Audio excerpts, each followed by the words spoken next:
This is actually a pretty depressing story, I'm not gonna lie. Especially like when you have an idea and you release it and it just doesn't grow like you want it. And the issues are just stacking and you're not fixing them, and it's actually sad.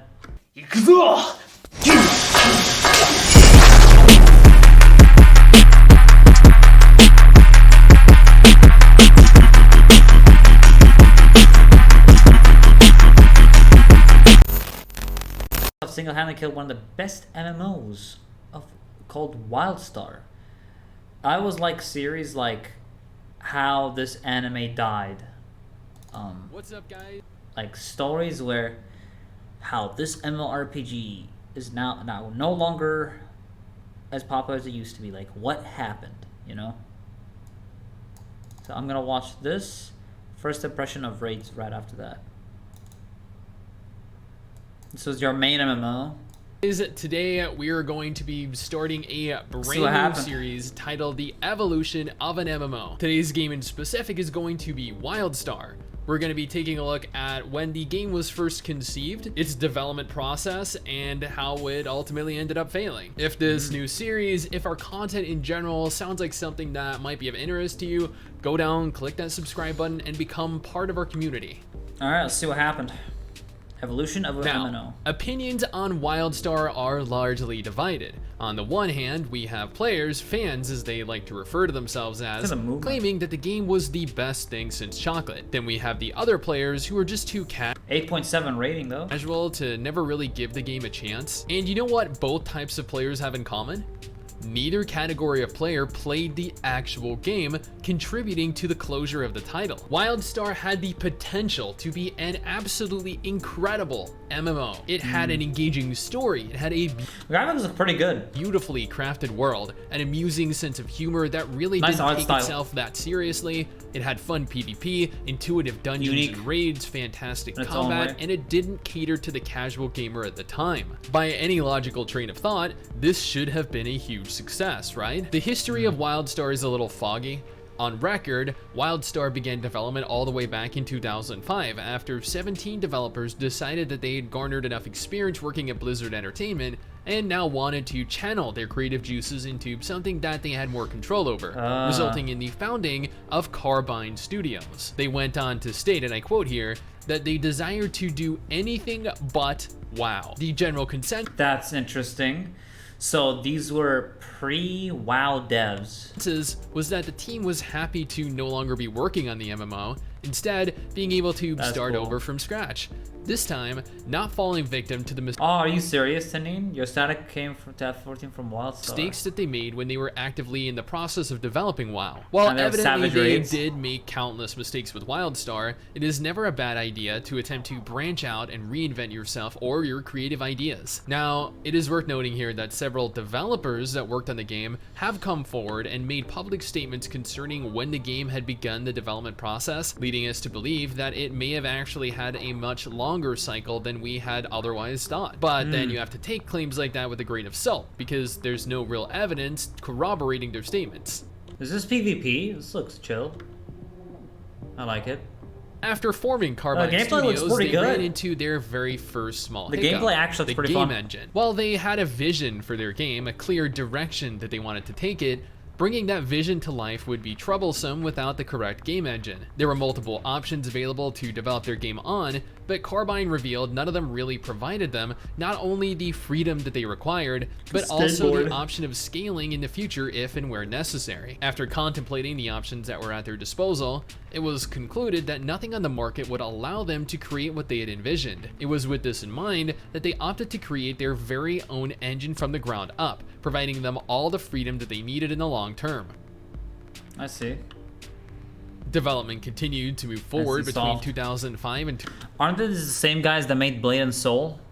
The NC Soft? I remember something like seeing their name. 2007, with 2 years passing since Carbine's developers had left Blizzard, when it was revealed by NC Soft in 2007 that not only had the South Korean company acquired the new studio, but they were also in the process of developing a new, at the time, unannounced MMO project. Time continued to pass on by, with the game undergoing various overhauls until NCSoft decided to officially reveal a version of the game that they had come up with at Gamescom 2011. They confirmed that the new MMO would be utilizing a subscription-based business model much like World of Warcraft, requiring players not only purchase the base game but continue to pay a monthly recurring fee to right. Like most MMOs, there's the whole monthly subscription thing. So continue playing. And while players could pay for their subscription via normal means, there was an alternate method in place that some of you might find familiar. If you're an active WoW player, or you have played WoW at all in the last several years, then you will recognize the WoW token. This is an item that you can purchase from the cash shop that provides you 30 days in-game playtime. These are sellable in-game, allowing for players to purchase a subscription with in-game So it used to be buy to play this has only. kept many players playing WoW for years without paying a single cent. Now, WildStar did something similar in the form of cred, providing players the option of purchasing this item and selling it in-game, which consequently left the economy and its future in the hands of the community. This was at a time when the free-to-play MMO market was still quite strong and had millions of players actively split between various different titles. Aeon, RuneScape, I don't know the other ones. I just know Aeon and RuneScape. At that point in the genre's history, a subscription model all but assured a high-quality, successful game. But boy, were they in for a surprise. 2 weeks after their reveal at Gamescom 2011, NCSoft previewed the game with an extensive selection of footage at PAX Prime 2011. Hype for the game was continuing to build up after every reveal, with videos for the game averaging in the millions of views. According to, once again, developers that worked for the game, the entire development process up until this point was quite troublesome. A lot of conflicting opinions, views, and an uncertain direction for the game were at the top of the list of complaints received. Yet even with all of these glaring... I really don't like the pop-up text in the middle, constantly telling me, you cannot do that yet, you cannot do that yet, you cannot do that yet. You are casting, you are casting. Like, if they make that a bit more up on the screen, this is too obstructive for me. Like, in the middle of my screen, like, that's so annoying. Yeah, if you could turn it off, that's good. Glaringly obvious issues, NCSoft continued to push Carbine. That's just, like, frustrating to look at. Just from a spectator point of view, I'm already, like, annoyed from that dialogue just in my face. To continue developing the game, which by that point wasn't even the same game that they had conceived at the inception of the company. Now, this does seem eerily similar to how NCSoft treats ArenaNet and the Guild Wars 2 MMORPG, so theoretically this could be a hint at Guild Wars 2's future. But yeah, maybe that's just me. Wait, say again? Regardless, and the Guild Wars similar to how NCSoft treats ArenaNet and the Guild Wars 2 MMORPG, so theoretically this could be a hint at Guild Wars 2's future. But yeah. That's very interesting what he just said there. Could be a hint to Guild Wars 2's future. I don't want Guild Wars 2 to die, right? I never want like a game that I like. I don't think it will, but they just need to make fucking raids, man. Maybe that's just me. Regardless, Carbine continued to develop the game according to the direction that they were given, with the game releasing officially. Like, Iceroot Saga was a fucking mess, even story-wise. Like, they literally rushed the story, and we didn't even, like, figure out anything about Primordius at all. Like, what the hell was up with that shit? Within North America on June 3rd, 2014. Reception for the game was mixed. It was bad. On the one hand, review websites like IGN were claiming that the game was almost worthy of a 9 out of 10, with other websites following along more or less. Yeah, it's all, hey, Guild Wars 2 is doing better, I guess, and so we're gonna care more about it. It's so weird, like, you're picking and choosing what's so strange, because they're very different, like, but they just want to care more about Guild Wars 2. And South and stepped and shut Carbine and WildStar down, but they made ArenaNet focus back on Guild Wars 2. Less, and while the initial reception was definitely fairly positive, players quickly learned that the game had more issues than what was present from a surface-level impression. The game was very poorly optimized. This should have been evident to anyone playing the game for any period of time. Launch in 2014. But that was just the beginning. Every MMO launches with some bugs. That is to be expected. It doesn't matter if you had 10 beta tests leading up to the release of the game. Yep. It is impossible to replicate the data that you will be able to collect when a game goes live without allowing for that same number of players to be present during the beta. So yeah, I feel we that. have an atrocious number of bugs hindering player progress. We have very poor optimization, but that wasn't it. Not only were those issues frustrating for players, it took much longer to remedy than players were willing to accept. Coupled with what many players thought was a very subpar leveling experience, players felt bored, they felt frustrated, and they quit. In an attempt to alleviate some of the stress on their servers, and that's where it started. Carbine went and opened up a surplus of new servers which fragmented the community, doing more harm than good, as servers emptied rather quickly, leaving the remnants of the game. There was PvP win trading. The attunement for raids was awful, and 40-man raids in a hardcore MMO, bad idea. Wow. A desolate space. By the time the server stabilized, much of the community had already abandoned ship. This was due to the issues that ran rampant over the course of the game's launch, some of which were just never addressed. This was due to an uninspired leveling experience, and most importantly, this was due to the game catering to hardcore players as opposed to the casual community. WildStar did not provide players much in the way of content. Yes, there were traditional PvP modes present just like in the majority of MMOs with PvP functionality, but for PvE players, you could raid. That was it. You'd log in each week to raid. And the raids required a certain level of skill to participate in. This game was not tuned for casual players. Instead, you needed a deep understanding of the mechanical nature of each and every boss, every mechanic, your class, how it related to your boss and to your group. This is, in a way, that's Guild Wars 2, because Guild Wars 2 raids, I mean. Because no one plays them because I guess people think it's hardcore, but some of the bosses are piss poor easy. Like, I've literally seen players in Guild Wars 2 play for like 7 years, 8 years, and they've never done raids. And they only do raids for legendary gear. It's just crazy. Like, it's either they're scared or they're just not willing to go the extra mile to play raids. It's like heavily gatekeeped or some shit. But I knew what I wanted, and I just jumped into raids like in a year. They catered to a hardcore audience in a world that had become much more casual. Even World of Warcraft had become much more casual friendly by that point. For context, the base level of WildStar raids difficulty was the equivalent of Savage raids in Final Fantasy XIV. Oh! Or heroic raids in World of Warcraft. The endgame was a massive time. That's pretty cool. Like, I would play that. I would actually play WildStar if this is the case. And the raids are this hardcore. Like Savage raids in FF. Bro, like, I would definitely play that. I'm saying that players just did not want to devote time to. And by that logic, if you were... Can I download the game right now? Is it available? Or is it just like fucked? We're not interested in hardcore raiding. Aside from player housing, there really wasn't a place for you within the game.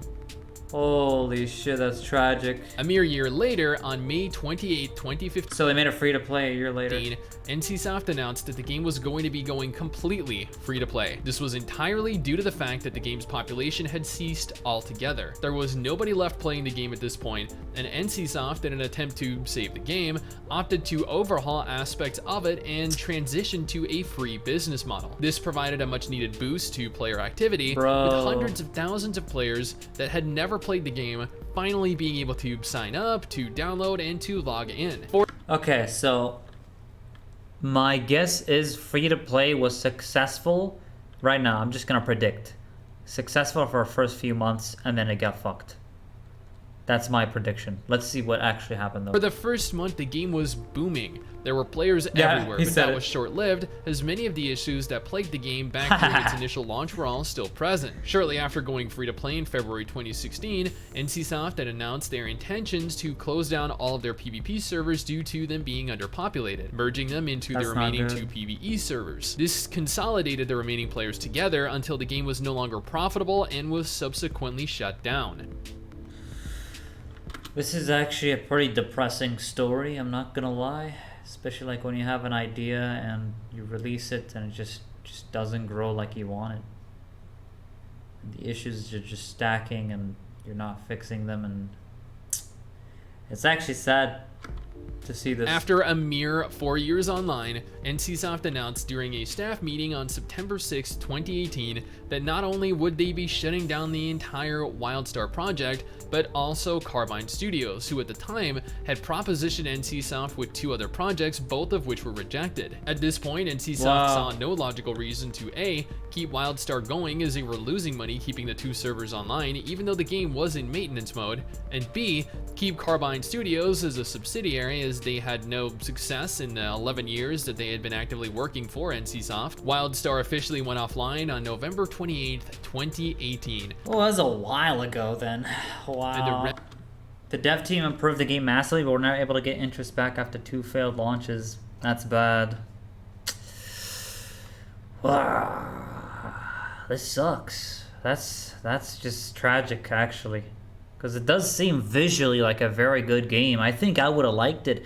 And, you know, the YouTuber right now is basically saying, like, it's the equivalent of Savage Raids in Final Fantasy 14. Like, I would vibe with that. Like, I would play that if it was popular. If it has the equivalent of Savage Raids, like, I'm down. I want to do, like, epic raids like this, like, super hard. Like, this is my content. Remnants of the player base were distraught, with thousands of players reminiscing over how great the game was. I literally would. Players continue to discuss how much of a masterpiece WildStar was. You can find evidence of this by merely Googling around online. The reality of it, however, is that Carbine had very grandiose ambitions for the game. NCSoft, after acquiring Carbine, had their own vision for the game. The conflicting opinions caused quite a few issues over the game's development cycle, leading to no clear direction for the game overall. This, coupled with a... I like the AoE indicators on the floor. They're very precise and accurate. Combination of poop, yes, I did say poop, optimization, and they're like opaque, they're not just like flat red covering the whole ground. The issues plaguing the game, the catering to a hardcore audience by having too large a skill ceiling and a leveling experience that just took too long and was generally uninspired led. And when you attack and move, you seem to move really fast, just like Final Fantasy. When you strafe and hit, like in Guild Wars 2, you move a lot slower when you're in combat, like way slower.